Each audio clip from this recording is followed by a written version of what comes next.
ಬರೋಕ್ಕಾಗಲ್ಲ ನಿಮಗೆ. ಇಲ್ಲೇ ಬನ್ನಿ, ಇಲ್ಲೇ ಬನ್ನಿ. ಹಾಂ,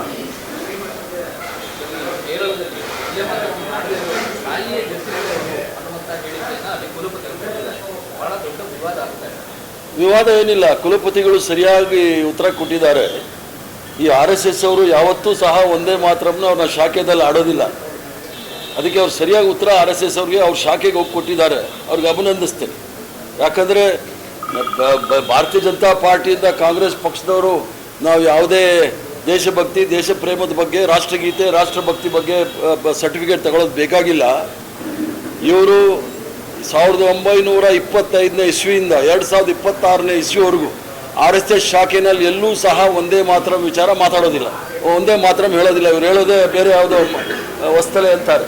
ಅದ್ರ ಜೊತೆಗೆ ಕಾಂಗ್ರೆಸ್ ಪಕ್ಷದಲ್ಲಿ ನಾವು ಪ್ರತಿಯೊಂದು ಸಭೆ ಸಮಾರಂಭದಲ್ಲಿ ಒಂದೇ ಮಾತ್ರನ ಹಾಡು ಹೇಳ್ತಾ ಇರ್ತೀವಿ. ಅದರ ಬಗ್ಗೆ ನಾವು ಇವ್ರ ಸರ್ಟಿಫಿಕೇಟ್ ಬೇಕಾಗೇ ಇಲ್ಲ.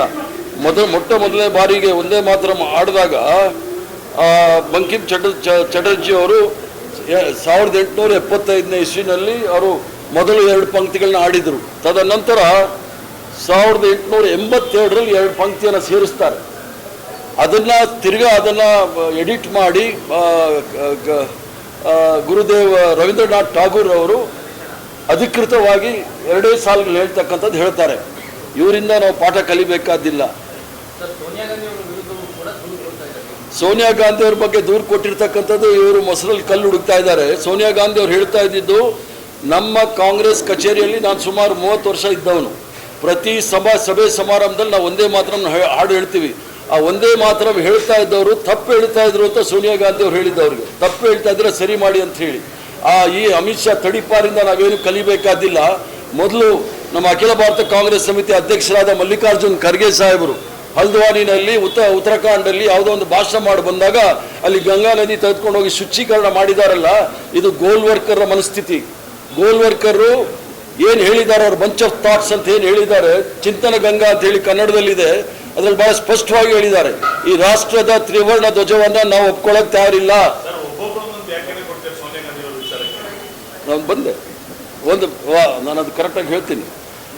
ಗೋಲ್ವರ್ಕರ್ ಹೇಳಿರ್ತಕ್ಕಂಥದ್ದು, ನಾವು ತ್ರಿವರ್ಣ ಧ್ವಜವನ್ನು ಒಪ್ಪೋದಿಲ್ಲ, ಸಂವಿಧಾನವನ್ನು ಒಪ್ಪೋದಿಲ್ಲ, ರಾಷ್ಟ್ರಗೀತೆಯನ್ನು ಒಪ್ಪೋದಿಲ್ಲ. ಅದನ್ನ ಅನುಷ್ಠಾನಕ್ಕೆ ತರಕ್ಕೆ ಅಮಿತ್ ಶಾ ಅವರು ಇದರಲ್ಲಿ ಹುಡುಕ್ತಾ ಇದ್ದಾರೆ. ಆದ್ರಿಂದ ಬಹಳ ಸ್ಪಷ್ಟವಾಗಿ ಹೇಳಿ ಕಿಚೆ ಬೀಳ್ತಾನೆ. ಒಬ್ಬೊಬ್ರು ಒಂದೊಂದು ಹೇಳ್ಬೋದು. ನಾನು ಕಾಂಗ್ರೆಸ್ ಪಕ್ಷದಲ್ಲಿ ಇದ್ದವನು, ಅಲ್ಲಿದ್ದವನು, ಎಲ್ಲ ನೋಡಿದ್ದೀನಿ. ಸೋನಿಯಾ ಗಾಂಧಿ ಅವರು ಬಹಳ ಸ್ಪಷ್ಟವಾಗಿ ಹೇಳಿದ್ದಾರೆ, ನೀವು ಹೇಳ್ತಾ ಇರೋದು ಸರಿ ಇಲ್ಲ, ಸರಿ ಮಾಡಿ ಅಂತ ಹೇಳಿದ್ದಾರೆ. ಸ್ಪಷ್ಟೀಕರಣ ಕೊಟ್ಟಿದ್ದಾರೆ. ಹಿರಿಯರಾಗಿರುವಂತಹ ಖರ್ಗೆ ಅವರಿಗೆ ಚೇರ್ ತಂದ್ಕೊಡಿ ಅಂತ ಸೋನಿಯಾ ಗಾಂಧಿ ಹೇಳ್ತಾ ಇದ್ರು ಅಂತ ACC ಹೇಳ್ತಾ ಇದ್ದಾರೆ. ನೀವು ನೋಡಿದ್ರೆ ಈ ತರ ಸ್ಪಷ್ಟೀಕರಣ ಕೊಡ್ತಾ ಇದ್ದೀರಾ? ಅರೆ, ಚೇರ್ ತಂದು ಕೊಟ್ಟರು ತಪ್ಪ? ಒಂದು ನಿಮಿಷ, ಚೇರ್ ತಂದು ಕೊಡಿ ಅಂತ ಹೇಳಿದ್ದಾರೆ. ಅಷ್ಟಕ್ಕೆ ಸ್ಟಾಪ್ ಅಂತ ಹೇಳಿದ್ದಾರೆ ಅವರು. ಸ್ಟಾಪ್ ಅವ್ರಿಗೆ ಚೇರ್ ಅವ್ರು ನಿಲ್ಲಕ್ ಆಗ್ತಾ ಇಲ್ಲ, ಚೇರ್ ತಂದು ಕೊಡಿ ಅಂತ ಹೇಳಿದ್ದಾರೆ. ತಪ್ಪ ಅದು? ಹಿರಿಯರಿಗೆ ಗೌರವ ಕೊಡ್ತಕ್ಕಂಥ ಕೆಲಸ ಸೋನಿಯಾ ಗಾಂಧಿ ಅವರು ಮಾಡಿದ್ದಾರೆ. ಅವ್ರು ಮಾಡಿರೋ ಭಾಷಣದ ಜಾಗಕ್ಕೆ ಹೋಗಿ ಗಂಗಾ ನದಿ ತೆಗೆದುಕೊಂಡು ಶುಚೀಕರಣ ಮಾಡ್ಲಿಕ್ಕೆ ಹೋಗಿಲ್ಲ ಸೋನಿಯಾ ಗಾಂಧಿ ಅವರು. ಒಂದೇ ಮಾತ್ರ ಮಾಡುವಾಗ ಯಾರು ಕದಲಂಗಿಲ್ಲ, ನೆಟ್ಟಿಗೆ ನಿಂತ್ಕೋಬೇಕು. ನಿನ್ನೆ ಬಿಜೆಪಿ ಆಫೀಸಲ್ಲಿ ಸ್ವತಂತ್ರ ದಿವಸ ಒಬ್ಬ ಬಿಜೆಪಿ ಶಾಸಕರು, ವಿಧಾನ ಪರಿಷತ್ತಿನ ಶಾಸಕರು ಯಾವ ರೀತಿ ತ್ರಿವರ್ಣ ಧ್ವಜಕ್ಕೆ ಗೌರವ ಕೊಟ್ಟಿದ್ದಾರೆ ಅಂತ ನೋಡಿ. ಹಿಟ್ಲರ್ ಶಾಹಿ ತೋರಿಸ್ತಾ ಇದ್ದಾರೆ. ಅದು ಕೊಡಬೇಕಾದಂತ ಗೌರವ ಕೊಟ್ಟಿಲ್ಲ. ಇರಿ ಸುದ್ದಿ ಏನಾಗಿಲ್ಲ, ಅದು ಸುದ್ದಿ ಏನಾಗಿಲ್ಲ. ಇದು ಅಮಿತ್ ಶಾ ಅವರ ಕುತಂತ್ರಗಾರಿ. ಅವರು ಏನು ಗೋಲ್ವರ್ಕರ್ ಅವರ ಏನು ಚಿಂತನೆ ಇತ್ತು, ಚಿಂತನ ಗಂಗಾ, ಅದರ ಎಲ್ಲ ಅಂಶಗಳನ್ನು ಅನುಷ್ಠಾನಕ್ಕೆ ತರಲಿಕ್ಕೆ ಒಂದೊಂದೇ ಹೆಜ್ಜೆ ಇಡ್ತಾ ಇದ್ದಾರೆ. ಅದು ಈ ದೇಶದಲ್ಲಿ ಸಾಧ್ಯ ಇಲ್ಲ.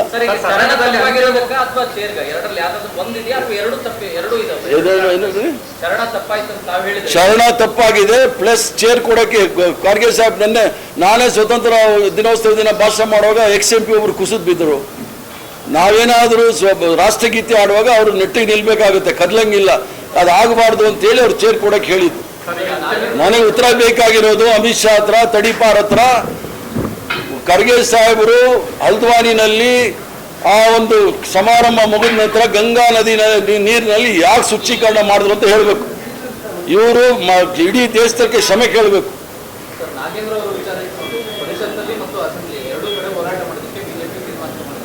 ಪಾದಯಾತ್ರೆಯನ್ನು ಮಾಡ್ತಿದ್ದಾರೆ. ನಾಗೇಂದ್ರ ಅವರು ರಾಜೀನಾಮೆಯನ್ನ ಕಲಾಪ ನಡೆಸೋದಕ್ಕೆ ಬಿಡಲ್ವ ಅಂತ ಸರ್. ಭಾರತೀಯ ಜನತಾ ಪಾರ್ಟಿಯವರು ನಿರುದ್ಯೋಗಿಗಳು ಏನಾದರೂ ಒಂದು ಕೆಲಸ ಮಾಡಲಿ, ಒಳ್ಳೆಯದು. ಇಲ್ಲ, ಪ್ರಜಾಪ್ರಭುತ್ವದಲ್ಲಿ ನಾವು ಅವರ ಪ್ರತಿಭಟನೆಯನ್ನು ಹತ್ತಿಕ್ಕಕ್ಕೆ ಹೋಗೋದಿಲ್ಲ. ಅವ್ರು ಮಾಡಬೇಕು. ಅವ್ರಿಗೆ ಯಶಸ್ಸು ಸಿಗುತ್ತಾ ಇಲ್ವಾ ನೋಡೋಣ.